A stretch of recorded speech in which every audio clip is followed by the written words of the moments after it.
On May 21st, you're taking on David Benavidez, and it's first time for you facing someone in the top 10 at 168.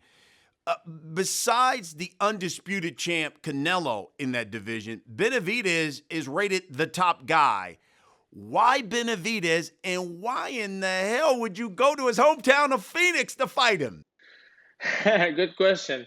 It's a big tough fight, but we're confident. Styles make fights. Is I believe I have the abilities and everything it takes to hurt him, to catch him, and to beat him. So he's definitely a very tough opponent. But I've never wanted easy fights. I wanted the best fights, and that's why I gotta go to his hometown and make it happen. So it is what it is. So I've never avoided any fighter, and as you can see, I'm fighting the what they call the boogeyman of the division. But I'm not scared of Benavidez. I like his fight. He's a very good fighter. Don't get me wrong, but he's a fighter just like all the other ones. And I'm gonna go in there and do what I gotta do to get that belt. Had a yeah, had a conversation with Benavidez when we were in Dallas at the Spence fight. He told me, "Listen, I know I'm fighting Lemieux. I like his style. It's going to be a firefight, but I'm going to stop him, and I have to stop him." What's your response to that? Well, I believe the same thing in my books. I gotta stop Benavidez, and I gotta hurt him. I gotta get him. Benavidez winning a close decision in his hometown is not really to my advantage. So I don't want to leave the decision in the hands of the judges. So I gotta take the decision in my hands, and I'm gonna come in strong. I'm gonna give it the best I got, and I believe I'm gonna land some shots that are gonna hurt Benavidez, and that's what I'm gonna work on. I think the fans are gonna love this fight because he's gonna come in there to take my head off, and I'm gonna go in there to take his head off. So the fans are gonna have a fight. It's he's a good opponent. I'm a good fighter. So let's see who may the best man win. Whether it's Canelo, um, whether it's Charlo, whether it's Caleb Plant, Benavidez has been calling for all of these guys to get into the ring and fight him. And none of them have seemed to want to do it. When they told you, and you talked about possible opponents for you, and you said Benavidez, why did you jump at it? Why not? You want to be the best, you got to fight all the fighters in the division. There's a lot of fighters now. I'm more of the old school mentality of you want to be the best. Well, you gotta. There's no opponents you should be worried about at 168, at 160.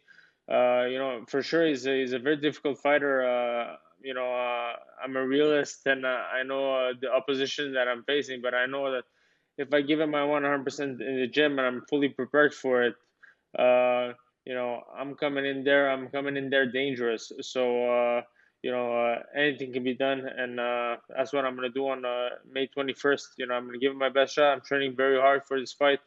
We got all the sparring partners that resemble Benavidez style. So the power doesn't scare me. I got my own share of power, so I'm not worried about his power. It comes to fight. I come to fight. So we'll see what happens on fight night. For sure, a lot of the guys they're avoiding him. Nowadays, boxing has been changing. Opponents are allowed to choose guys and this and that. Whoever came knocking on my door, I always opened my door and I accepted if it was worth accepting. You don't want to waste your time either. You were considered one of the biggest punchers at 160. Do you believe you'll be just as powerful at 168? I believe I'm gonna be very powerful at 168. I'm gonna show you. I can tell you. I'm not gonna tell you much about it. I'm gonna show you on fight night. I'm gonna come in. I'm gonna come in very strong, very heavy-handed, very explosive, and power has been always something I've had. I believe at 168, I still have a lot of it. You know, I was reading about just the fight and some of the articles about you.